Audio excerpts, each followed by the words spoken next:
Welcome to PricewaterhouseCoopers. My name is Jean Fonsion. I'm the managing partner for assurance and advisory business, which in simple terms mean audit and consulting. We tend to use complex names for simple things. As you probably know, PwC is well placed to see how the companies evolved, who loses, who wins, and who comes out of the crisis stronger than before. By the way, we have gathered some of our views and experience that matter in these matters in the brochure you just received, which is our annual review, which indeed in the title summarizes a bit how we feel the things currently, which is confidence, resilience and growth, which is, I would call, a prudent optimism, but not a full-blown optimism, to be honest. But that's why also it's we believed we're very proud. We believe in that kind of event. We're very proud to welcome events like the success stories of top management, because I believe in these times exactly what we need and what we're interested in is to understand from the business leaders of today how they meet the success, how they create the success. And I think we have a lot to learn from listening to the stories of the successful leaders. So enjoy the conference, and I wish you a pleasant stay with us. I'm going to address myself in English because there are some nationalities different in this room, so it will be easier for everybody to understand.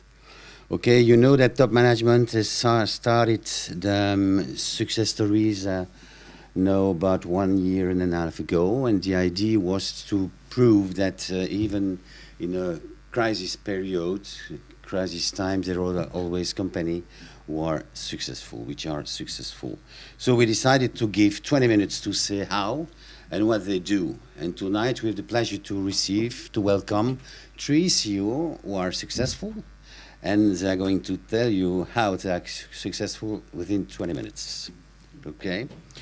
I've taken here a sentence which has been said last week by Luc Bertrand, who is the CEO of Ackermans & Van Aren. Sleutels van alles zijn de mensen, otherwise is key of everything are the men, which is something very important, and I was interpellé by this, okay? I wanted to put it just to make you maybe to give you some inspiration or just think about this. Our support our Bureau Market. You know that Bureau Market is specialized in the distribution of furniture. We have sales consultants with our friend Angela Leone. If you need to boost your sale, you go to Angela. She's going to make you, she's going to double or triple your turnover. Okay, we have also, I didn't hear. Okay. We have also the support of Telemac. Telemac is a streaming company.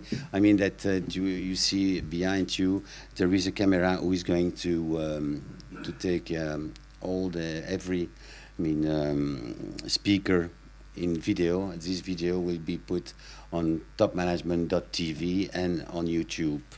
If you prefer not to appear on this video, you can always put your hands in front of your eyes, or we'll make just like that, you know? Okay, I thank you very much also, PricewaterhouseCoopers, to welcome us. Our friend here has said who are Pricewaterhouse, so I'm not going to repeat myself. No, we have some support from ALICHEC, le réseau d'alumni, the AME, Gouvernin, ICHEC, Solvay, which is, association which are important for us, who distribute the information. And now we are going to start with a very important person, with Jean-Martin, 51, and he's going to explain you what kind of success he meets. Please. I have to talk about BSB. BSB is a company that I created with 2 associates nearly 15 years ago. And we made a strong change inside of our organization 5 years ago to be able to transform the company from a local-based service company to a pan-European companies delivering software for insurance and for wealth management. So in terms of structures, it's quite simple. Company was based in Louvain-la-Neuve, and it's always based in Louvain-la-Neuve, with really shortly after the creation, a subsidiary in Luxembourg, BSB International, the holding, 10 years ago, and then BSB France, and last year BSB Ireland. Okay, nothing really special in that time. At the beginning, BSB was created as a service company. Why? Because simply the associates, the creators of the companies have had few money, simply, and we decided to start with services. And as long as we want money, we invest this money in technology and in software.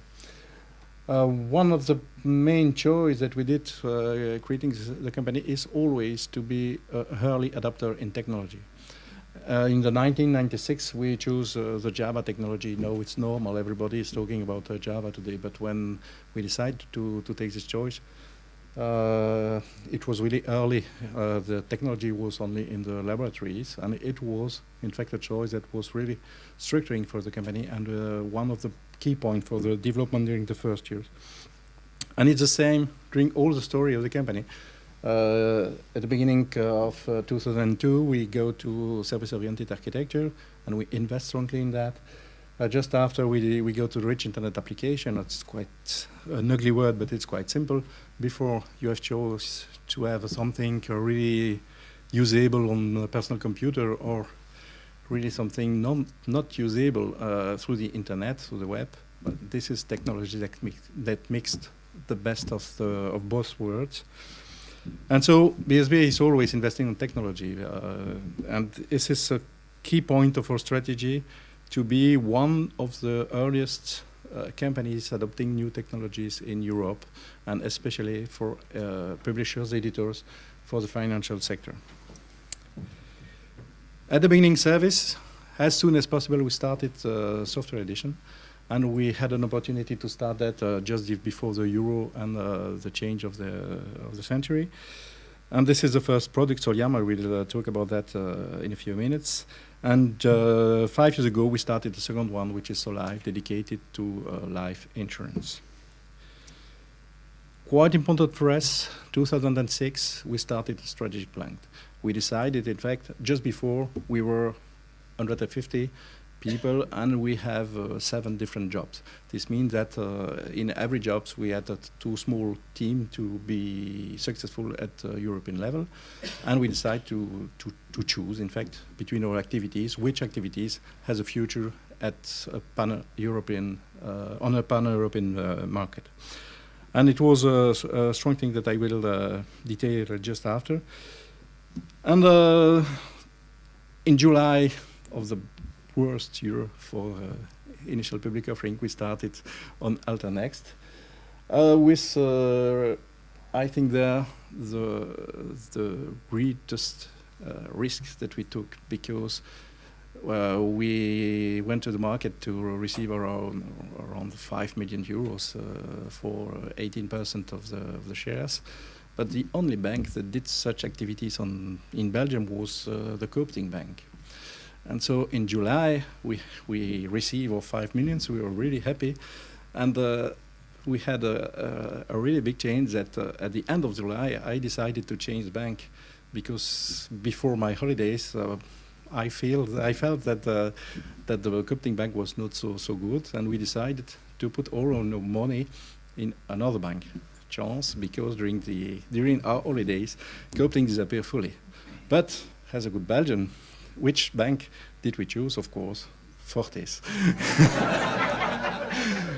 And we arrived at the middle of September, and we heard at the radio and the television that, oh, Fortis has a problem. And then we moved to Dexia. So